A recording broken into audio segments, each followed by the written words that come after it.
Well, my wonderful friends, it is week 12 and that feels phenomenal. I'm Steph and you are at the end of the 12-week self-love challenge to bring you to a place of this wonderful, blissful self-love that enhances your confidence and all that warm fuzzies for you. So congratulations, you are on week 12. You made it here and I want to start by congratulating you. You've done some really hard work and that is worth acknowledging. So yay! Okay.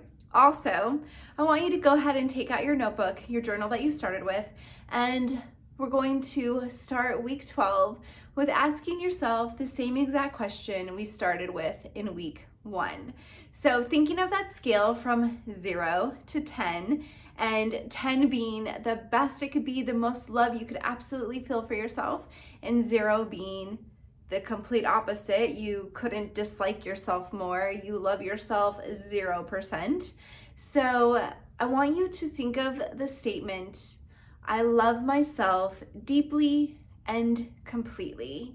And now if you need to, close your eyes and think about how true is that statement for you today.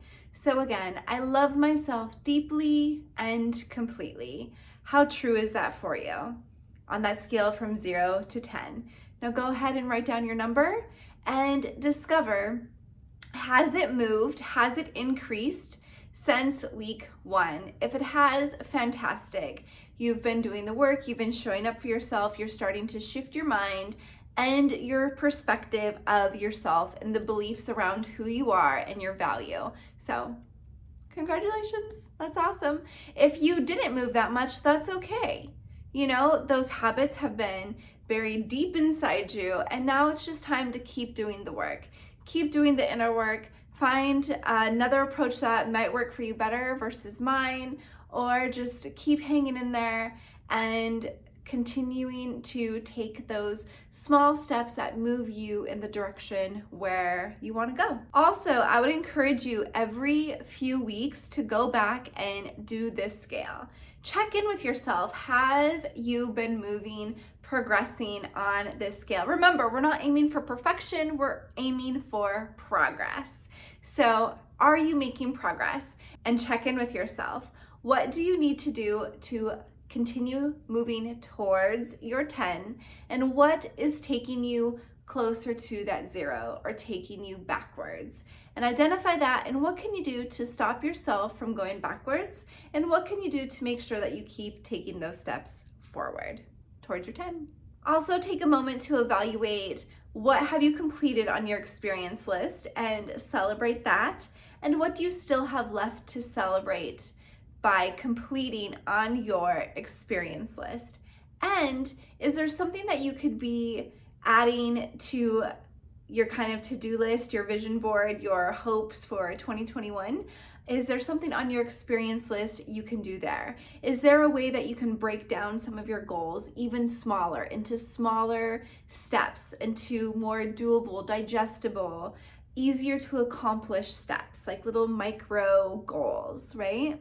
If so, go ahead and do that with your experience list or the goals you have for yourself as you head into 2021. And if you're actually listening to this at any time of the year, what are your goals? Break those down so that you feel like you're accomplishing them. It doesn't just have to be for the new year. I'm just saying that because we're in December, it's right around the corner. So the other things that I want you to think about, journal about this week is, what is giving your life meaning? Where do you find meaning? What do you get out of bed and feel excited for? And what kind of fuels you, keeps your blood pumping, gets you going? What excites you? When do you feel the most like you? And your meaning and purpose doesn't always have to be this huge, big thing. Sometimes it can be something that's small or simple, such as if your goal, if your meaning, if your purpose in life is to spread love, to uplift others, to inspire others, you can do that simply by the things you say on a day-to-day basis. How you greet people, how you say goodbye to people, how you talk to the people at the grocery store when you're checking out.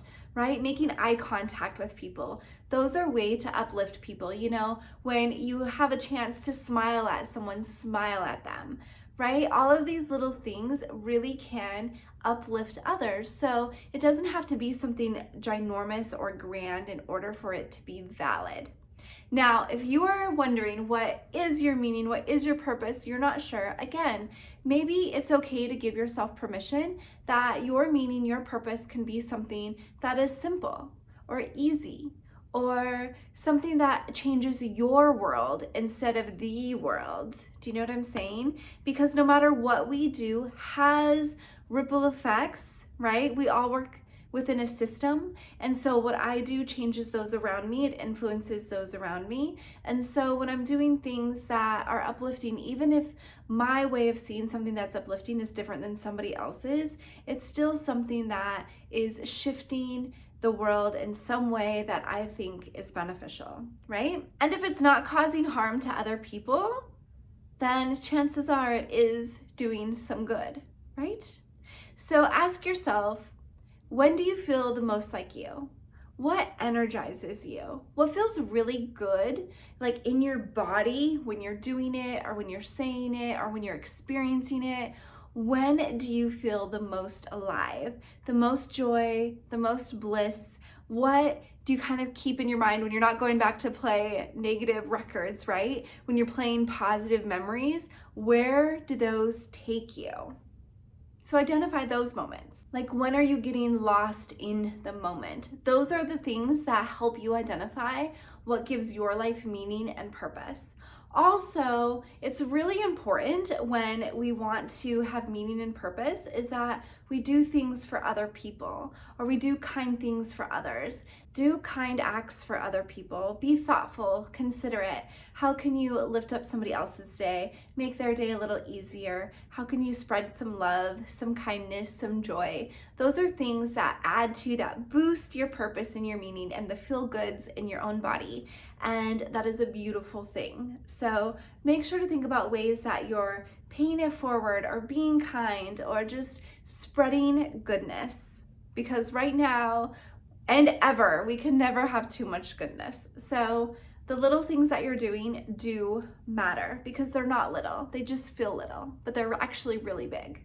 The other thing as you move forward and we're closing out week 12 is to make sure that you are finding a way to release your stress every single day. Because you know what? Stressors are nonstop. They're constantly coming, right? They're always coming at us from all these different directions in all areas of our life. Stressors are guaranteed to always be there. So it is so important that you love and care for yourself enough that you're taking time every single day to release the stress, to complete the stress cycle. So whether that's working out, moving your body, laughing, hugging someone, or just enjoying a wonderful conversation where you get to express yourself and feel safe to be vulnerable and to be you, those are all really great ways to release your stress. Also, you know, on my channel, you can find so many like meditations, self-hypnosis, guided imageries, breathing exercises.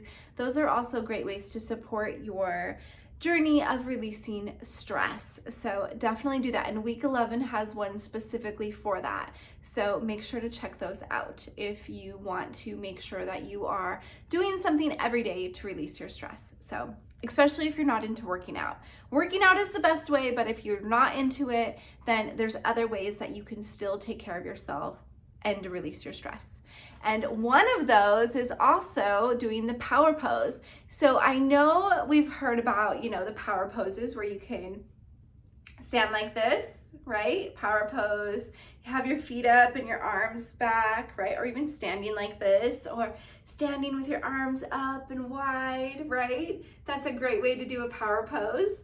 And what I want to encourage you then is to spend 2 minutes every single day in some sort of high power pose that just uplifts you. It's going to help you release or decrease your cortisol, the stress hormone, so that you can show up more confidently as you.